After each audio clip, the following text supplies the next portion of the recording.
Buenos días. Hoy vamos a hablar de un tema un poco delicado. Lo hablamos de algunas veces en algunos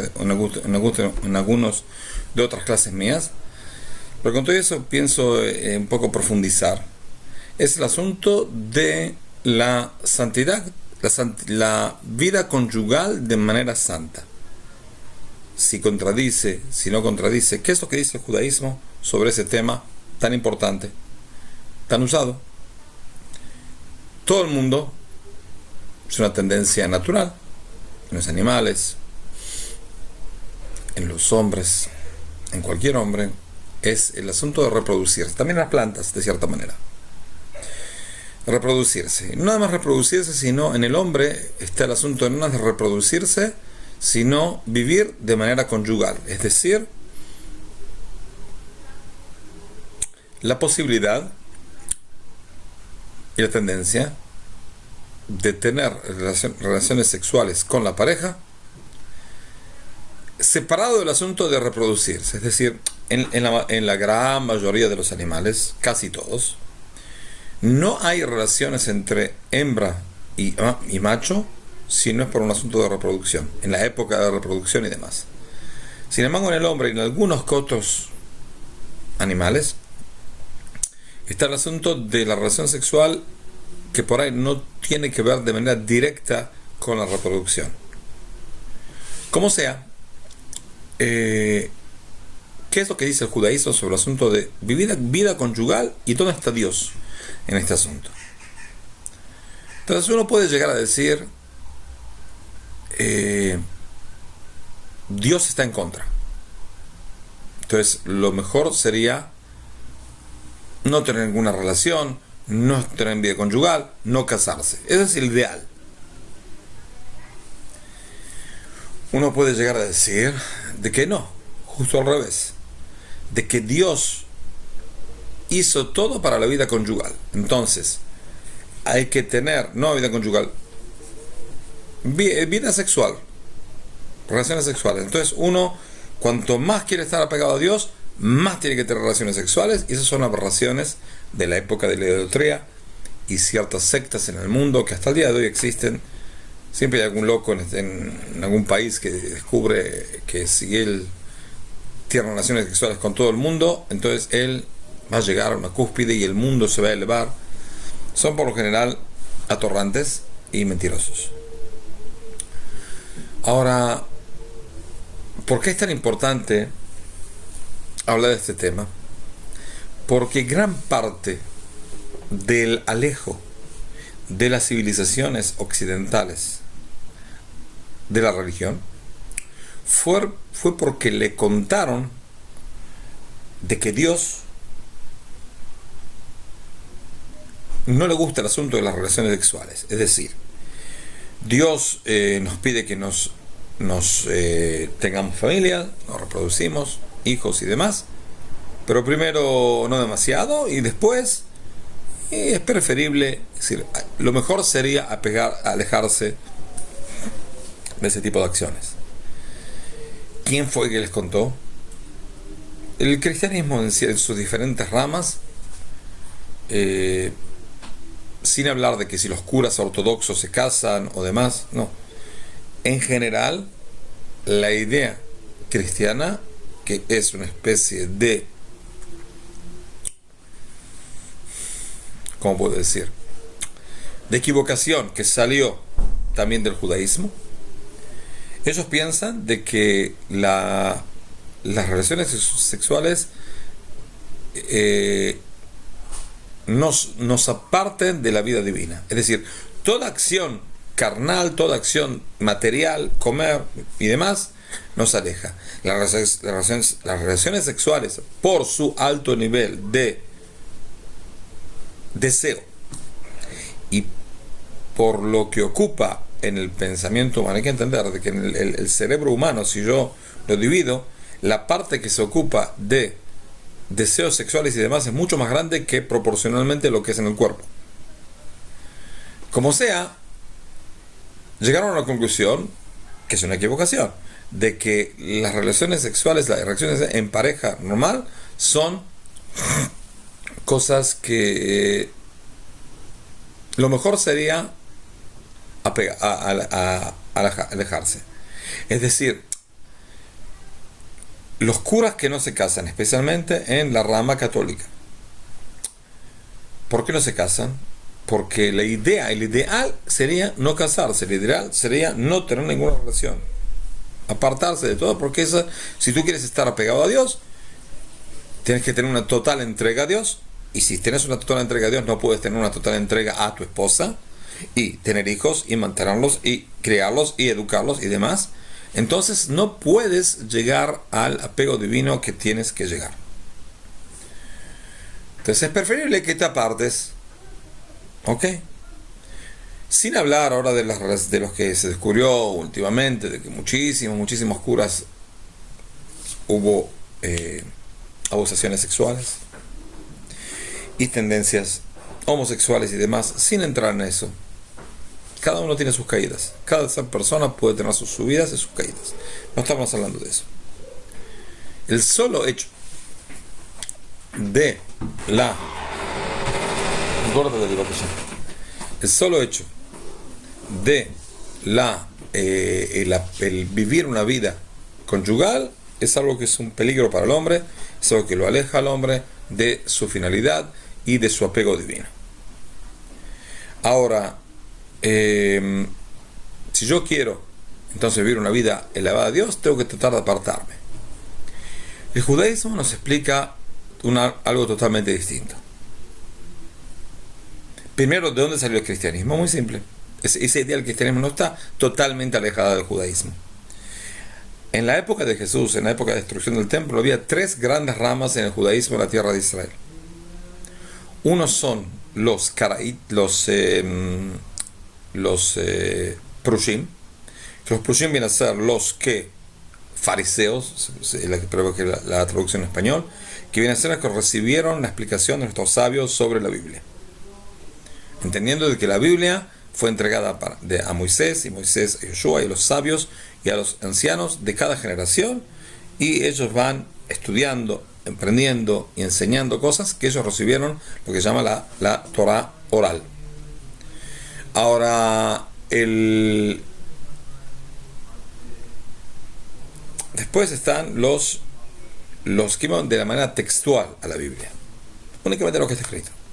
No existen los sabios, no hay una especie de explicación que se pueda entender, que es obligatorio al pueblo de Israel. Lo único que nos obliga es el texto de la Biblia. La tercera gran rama, no una gran rama, una pequeña, muy poco porcentaje del pueblo de Israel, son los Isiim.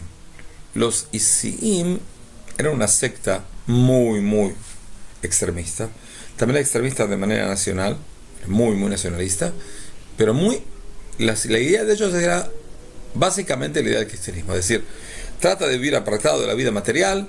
Los que llegaban, por lo general eran hombres, no mujeres, casi no está estudiado de mujeres que fueran isiitas, pero los hombres, los que llegaban a un gran nivel, vivían apartados de la sociedad, vivían en pueblos separados, por lo general lejos de cualquier contacto humano, en el Mar Muerto y demás, cuevas y demás, y vivían su vida.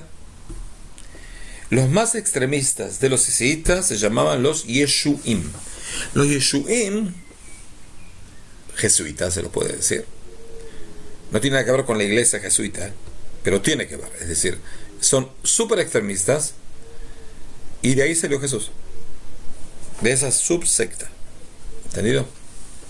Entonces el asunto de el entendido de que cada acto material puede llegar cada acto material nos aleja de Dios, y cuanto más uno lo hace con ganas, más nos aleja de Dios, y seguro el contacto sexual, que es la cosa que más ata a la persona a este mundo, más que la comida. Entonces eso estoy seguro de que eso está seguro de que va a apartar a la persona del apego divino, y impide a la persona de elevarse a Dios. Ahora vemos en el judaísmo una idea totalmente distinta. El lugar más santo en el judaísmo es el tabernáculo en la época del desierto y el santo templo en Jerusalén después de llegar en la tierra de Israel. El santo templo, el primer templo fue construido por el rey Salomón, el segundo templo fue hecho por los que volvieron después del exilio de Babilonia, y después fue construido más y más y más hasta la época de Herodes y Agripas el primero y el segundo, después fue destruido. Ahora, en el templo y en el tabernáculo, y también en el templo que se va a construir si Dios quiere, el tercero, el último, hay varias zonas. Está la zona, no quiero dibujarlos porque no tengo cómo dibujarlos, ¿ok? Está una zona rectangular que es el patio del templo. Dentro de este patio del templo se divide en dos. La parte en la cual de un lado pueden estar hombres y mujeres juntos, se llama el lugar de las mujeres. ¿Por qué? Porque también las mujeres y también los hombres pueden estar ahí parados. Después había una especie de escaleras, 15 escaleras en el templo. Después de esas 15 escaleras empieza un lugar donde únicamente los hombres pueden estar. Después había un lugar separado en el cual podían entrar únicamente los sacerdotes, y una especie de patio de esta manera. En este patio estaban únicamente los sacerdotes que trabajaban en el templo. En ese patio estaba el lugar donde se quemaban las entregas y los atributos del pueblo de Israel. Después había una especie de edificio enorme, un edificio de más o menos 9 pisos, 10 pisos, según lo que está escrito en la Mishnah. Y en ese edificio era el lugar más santo, que estaba dividido, este edificio, que es una especie de rectángulo así, pero bastante alto, como dijimos, un edificio enorme para esa época. En ese edificio, en la parte de abajo, no había nada en el techo, es decir, pero ¿qué había abajo? Había dos partes. La parte exterior, que es la parte donde estaba la mesa donde se ponía el pan. Había 12 panes que se los ponía una vez por semana. Estaba el candelabro, que se prendía la vela, las 7 velas una vez por día, 2 veces por día.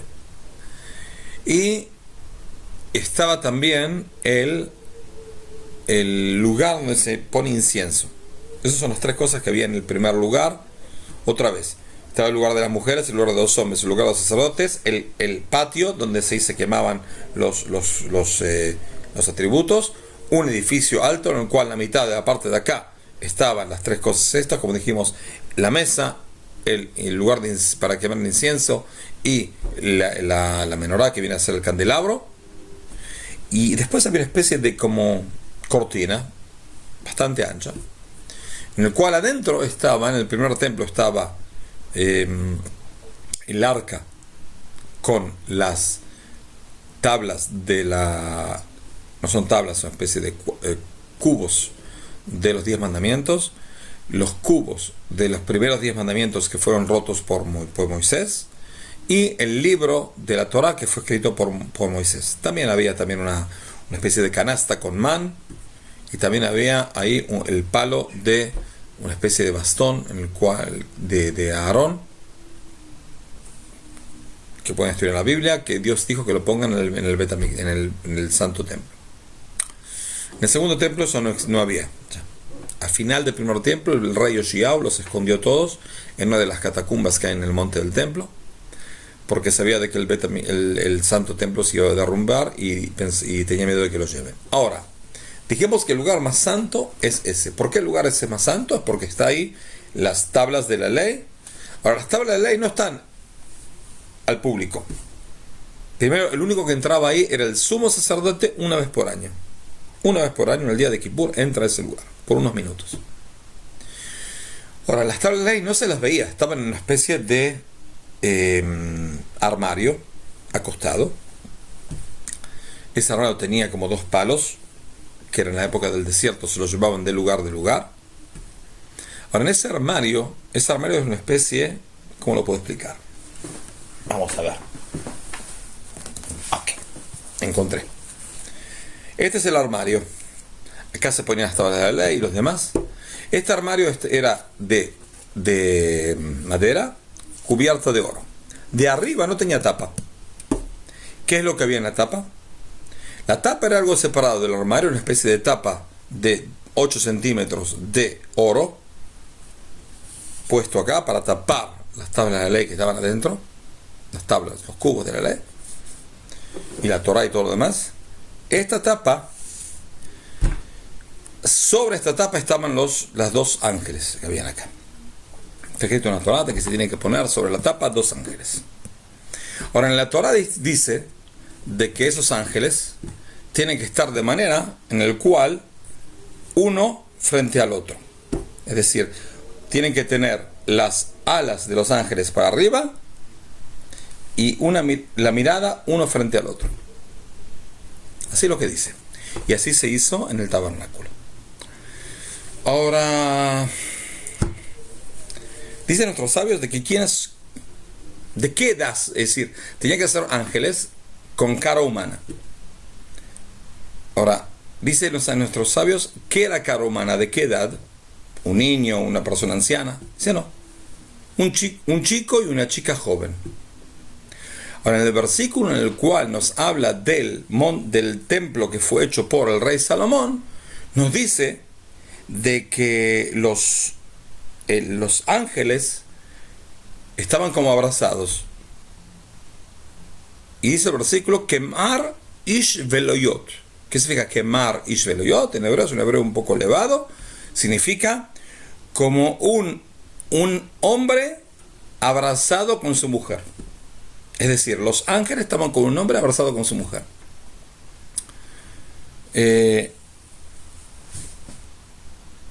Dicen nuestros sabios de que, está escrito en la Torá, de que hay varias veces en el cual se abría todas las puertas del templo, y el que estaba parado afuera veía una puerta, 2 puertas, 3 puertas, y la última puerta era la puerta que se veía el lugar más santo. Y ahí se corría la cortina para ver las tablas de la ley, para ver el armario ese. Dice nuestros sabios de que una vez vinieron gente no judía y vio lo que estaba ahí. ¿Y qué vieron? Una especie de ángeles, pero como una especie de ángeles con forma de adolescentes, un hombre, un adolescente y una adolescente, abrazados, porque así está escrito de que estaban.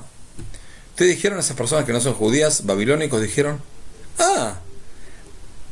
este pueblo tan inteligente, tan desarrollado, ¿trabaja esta sociedad?